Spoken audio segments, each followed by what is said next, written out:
Movie का start 1898 से होता है, जहां पर हम एक डैनियल नाम के शख्स को देखते हैं। ये शख्स वीरान पहाड़ी इलाकों में जाता है और वहां पर खुदाई करता है। ये हमेशा सोने और चांदी की तलाश में रहता है, क्योंकि इसे ऐसा लगता था कि एक दिन वो बहुत अमीर इंसान बन जाएगा। एक दिन खुदाई करते हुए इसे चांदी का स्टोन मिलता है। इसे लगता है कि यहाँ पर बहुत ज्यादा चांदी है, इसीलिए ये उस खोल को बड़ा करने के लिए वहाँ से बाहर आता है और उसने ब्लास्ट करता है। ब्लास्ट करने के बाद नीचे उतरते वक्त वो सीढ़ी से स्लिप होकर गिर जाता है, जिससे उसकी एक टांग टूट जाती है और उसे बहुत दर्द हो रही होती है, पर वो फिर भी हार नहीं मानता। डैनियल उस चांदी के टुकड़े को ढूंढने के बाद हिम्मत करता है और वहाँ से बाहर आता है। उससे चला भी नहीं जा रहा था, पर वो हिम्मत नहीं हारता और रेंगते हुए वहाँ पर करीब ही में एक बस्ती होती है, वहाँ पर पहुँचता है। वहाँ पर डैनियल सबसे पहले उस चांदी के टुकड़े को सेल करता है और उससे मिलने वाले पैसों से वो अपना ट्रीटमेंट करवाता है। स्टोरी आगे बढ़ती है और 4 साल बाद 1902 में डैनियल को ऑयल के बिजनेस के बारे में पता चलता है। डैनियल ये जान चुका था कि फ्यूचर में सबसे ज्यादा प्रॉफिट वाला बिजनेस ऑयल का है, इसीलिए वो अपने बिजनेस की डायरेक्शन चेंज कर लेता है और लॉस एंजलिस में एक ऑयल ड्रिलिंग की कंपनी बनाता है। एक दिन जमीन से ऑयल निकालते वक्त ड्रिलिंग के दौरान इसके एक वर्कर की एक इंसिडेंट में डेथ हो जाती है। इस वर्कर का एक 2 साल का बच्चा था और इसकी बीवी की इसके बच्चे को जन्म देते वक्त डेथ हो गई थी। वो बच्चा अब इस दुनिया में बिल्कुल अकेला रह गया था, इसीलिए डैनियल उसको अडॉप्ट कर लेता है और हर टाइम वो इस बच्चे को अपने साथ रखता है। डैनियल को जो ही किसी लैंड के बारे में इंफॉर्मेशन मिलती है कि उस जमीन में बहुत ज्यादा ऑयल है, वो फौरन से उस लैंड के ऑनर के पास पहुंचता है और वो जमीन इसे लीज पर दे देने की बात करता है। डैनियल का बच्चा बड़ा हो चुका है और उसका नाम इसने HW रखा है। खुद को डैनियल लोगों के सामने फैमिली मैन की तरह प्रेजेंट करता है और हर बिजनेस डील में वो HW को अपने साथ रखता है ताकि लोग इसके ऊपर ट्रस्ट कर लें। एक दिन पॉल संडे नाम का एक लड़का डैनियल के पास आता है और वो जॉर्डन में उसकी जमीन के नीचे ऑयल होने का दावा करता है। डैनियल अब पॉल से उसकी जमीन की सारी इंफॉर्मेशन मांगता है। पॉल सारी इंफॉर्मेशन तो दे देता है, लेकिन अपनी जमीन की लोकेशन इसे नहीं बताता। डैनियल अब पॉल को पैसों का लालच देता है, जिसके बाद पॉल इसे अपनी जमीन की एग्जैक्ट लोकेशन बता देता है। नेक्स्ट डे ही डैनियल HW को लेकर जॉर्डन में इसकी जमीन का विजिट करने के लिए जाता है।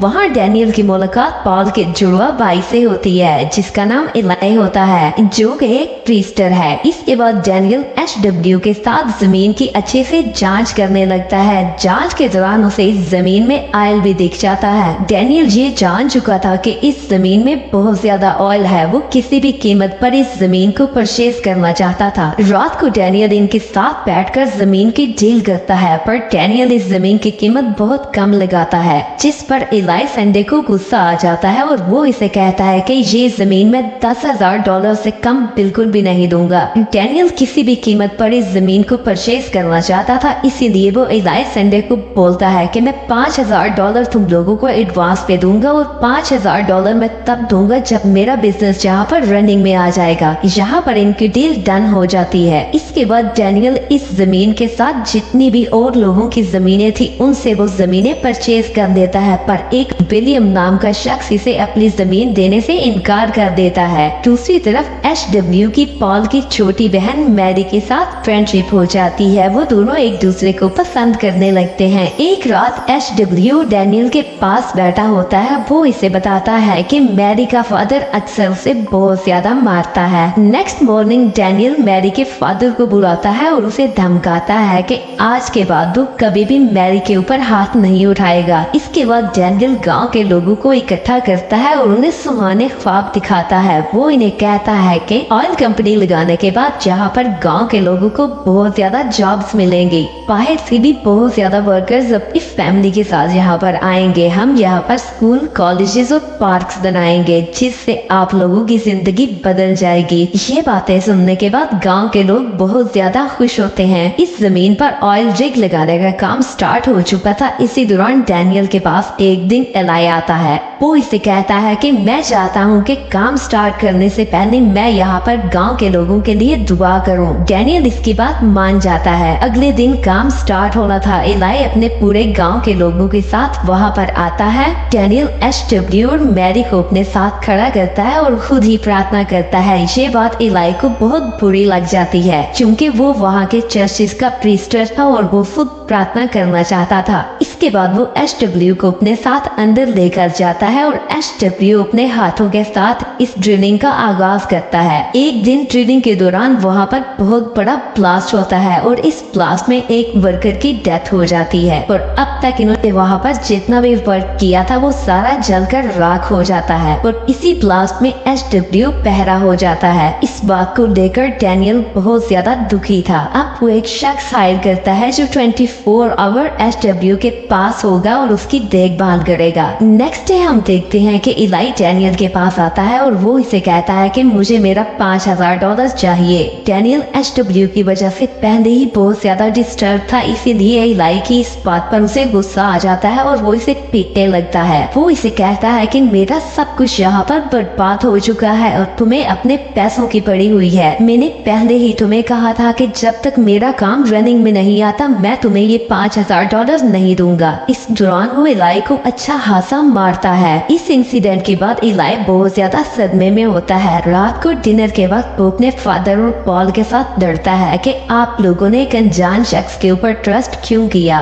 नेक्स्ट डे डैनियल के पास एक अनजान शख्स आता है जो अपना नाम हेनरी बताता है। वो डैनियल को कहता है कि मैं तुम्हारा सौतेला भाई हूँ। डैनियल उस पर ट्रस्ट नहीं करता पर वो उसे अपने साथ रख लेता है और अपनी कंपनी में उसे जॉब दे देता है। डैनियल अपना ज्यादातर वक्त हेनरी के साथ बिताने लग गया था क्योंकि वो ये जानना चाहता था कि वो सच में इसका भाई भी है कि नहीं। एचडब्ल्यू को उनका एक दूसरे के क्लोज होना काफी बुरा लगता है। इसी गुस्से में एक दिन वो अपने घर पर आग लगा देता है। डैनियल को एचडब्ल्यू की इस हरकत पर बहुत ज्यादा गुस्सा आता है। नेक्स्ट डे वो इसे लेकर एक ट्रेन में जाता है और इसे थोड़ी देर में वापस आने का बोलकर ट्रेन से उतर जाता है। एचडब्ल्यू जान चुका था कि डैनियल उसे छोड़कर जा रहा है। वो ट्रेन से उतरकर डैनियल के पीछे भागने लगता है। तभी एक फ्लैशर नाम का शख्स उसे पकड़ लेता है। ये डैनियल का आदमी था और डैनियल ने फ्लैशर को एचडब्ल्यू उस सिटी में ले जाने का कहा है। इसके बाद डैनियल के पास यूनाइटेड ऑयल कंपनी के कुछ लोग आते हैं। वो डैनियल के साथ इस प्रोजेक्ट के ऊपर मिलकर काम करना चाहते हैं।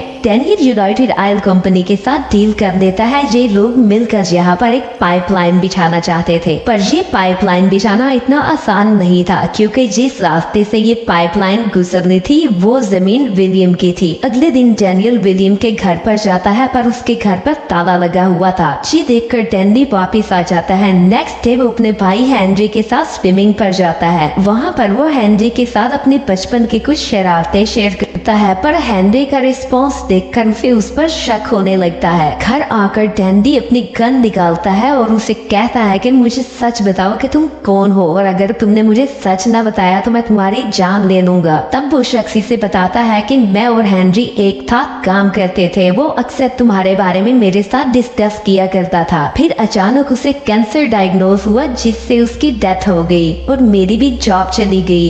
यही वजह थी कि मैं यहाँ पर आ गया। वो इससे अपने किए की माफी मांगता है पर डैनी इसे फिर भी मार देता है और वहीं पर पास ही की जमीन में इसकी डेड बॉडी को दफन कर देता है। अपने भाई के गम में वो वहीं पर सो जाता है। सुबह जब उसकी आंख खुलती है तो वो अपने सामने विलियम को देखता है। डैनी से वहाँ पर कहता है कि जितना भी पैसा तुम चाहो मुझसे ले लो पर बदले में अपनी जमीन मुझे दे दो। विलियम उसे कहता है कि मैं जानता हूँ कि वो जमीन तुम्हारे लिए बहुत ज्यादा इम्पोर्टेंट है और मैं ये भी जानता हूँ कि तुमने हेनरी का मर्डर किया है। विलियम इसे कहता है कि मैं एक शर्त पर तुम्हें ये जमीन फ्री दे दूंगा, अगर तुम कल चर्च में जाकर सबके सामने वहाँ पर अपनी गलती को एक्सेप्ट करो। डैनियल इसकी ये बात मान लेता है। अगली मॉर्निंग डैनियल चर्च में पहुँचता है। वहाँ पर इलाई से घुटनों पर बिठाता है और उसे बार बार थप्पड़ मारता है और इसे कहता है कि ऊंची आवाज में बोलो कि तुमने अपने बच्चे को खुद से दूर किया है। डैनियल वहाँ पर अपनी सारी गलतियों को एक्सेप्ट करता है और उन सबसे वहाँ पर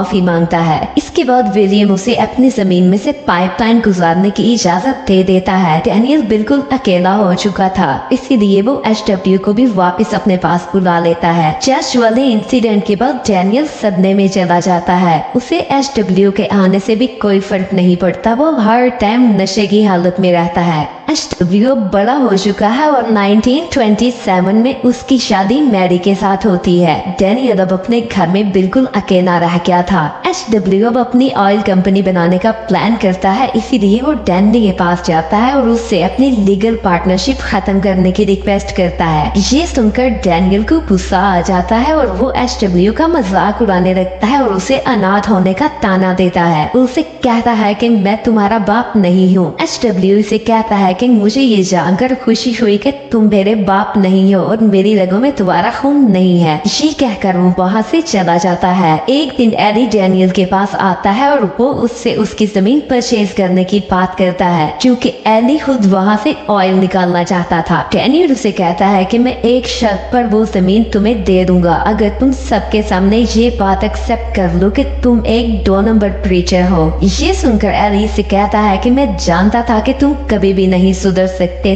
तुमने अपने बेटे को मुझसे दूर किया, ना तुम अच्छे बाप बन सके और ना ही तुम अच्छे भाई बन सके। तुम्हारा भाई कैंसर की बीमारी की वजह से तड़प तड़प कर मर गया और तुम पैसा कमाने में लगे रहे। ये सुनकर डैनियल को गुस्सा आ जाता है और वो एली की वहीं पर जान दे देता है। शोर की आवाज सुनकर डैनियल के वर्कर वहाँ पर आ जाते हैं। तब डैनियल उन्हें रोते हुए कहता है कि सब कुछ खत्म हो गया, मेरे पास कुछ भी नहीं रहा। मेरी वजह से मेरा बेटा मुझसे दूर हो गया, मेरे भाई की डेथ हो गई और मैं सिर्फ पैसे के पीछे भागता रहा। आज मैं टोटली फिनिश हो गया। I am finish. यहीं पर ये स्टोरी एंड होती है।